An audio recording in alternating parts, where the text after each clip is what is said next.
जो हुआ अच्छा हुआ, जो हो रहा है वह अच्छा हो रहा है, जो होगा वह भी अच्छा होगा। तुम्हारा क्या गया जो तुम रोते हो? तुम क्या लाए थे जो तुमने खो दिया? तुमने क्या पैदा किया जो नष्ट हो गया? तुमने जो लिया यहीं से लिया, तुमने जो दिया यहीं पर दिया।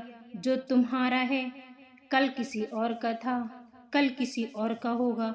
परिवर्तन ही संसार का नियम है। जय श्री कृष्णा। राधे राधे। कैसे हो आप? आशा है बहुत अच्छे होंगे। हमारे चैनल सनातनी मन मंदिर में आपका स्वागत है। आज बात कर रहे हैं पुरुषोत्तम मास अधिक मास के 10वें अध्याय की।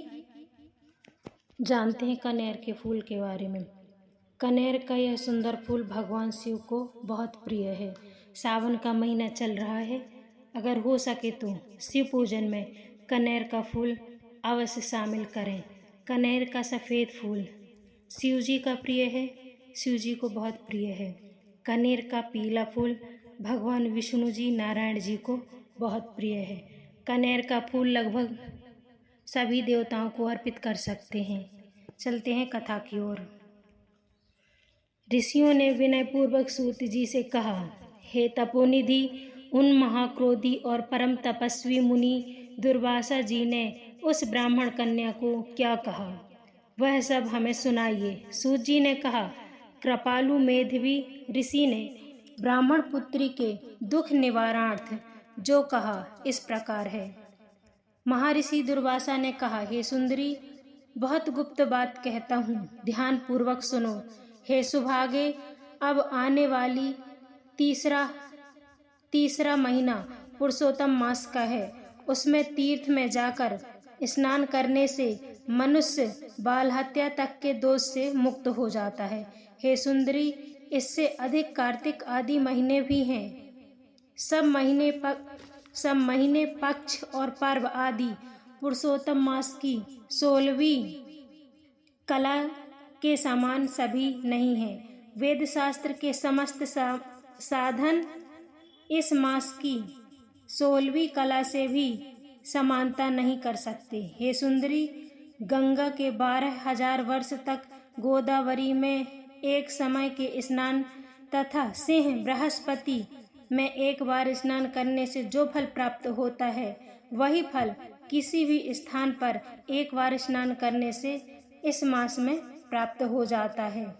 इस मास में दान तप जप आदि करने से मनोकामना पूर्ण होती है।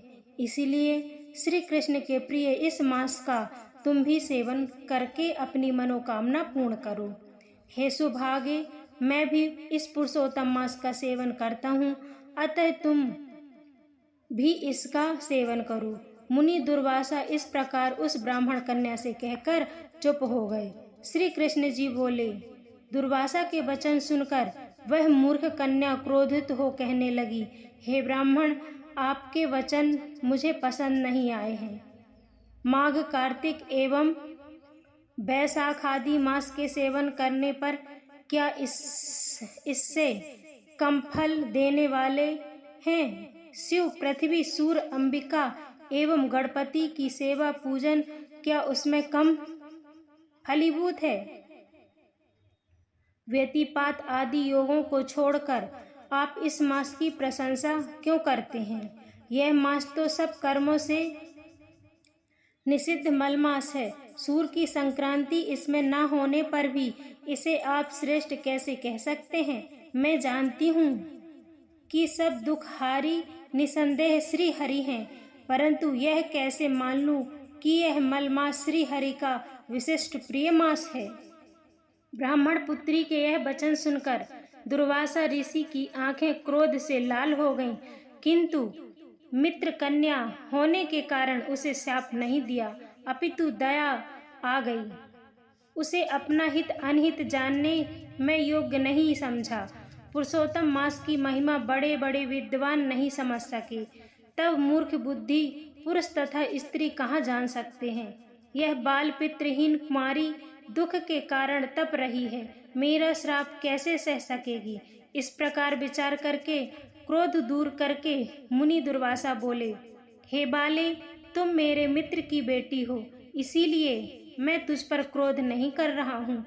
तुम जैसे चाहो वैसा करो और मैं जो तुम्हारा भविष्य कहता हूँ वह सुनो।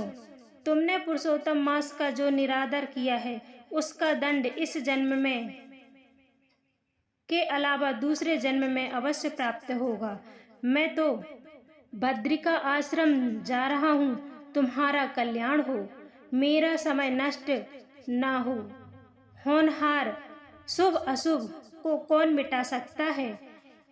इतना कहकर दुर्वासा मुनि वहां से उसी समय चले गए और वह कन्या पुरुषोत्तम मास की बुराई करने के कारण तेजहीन हो गई।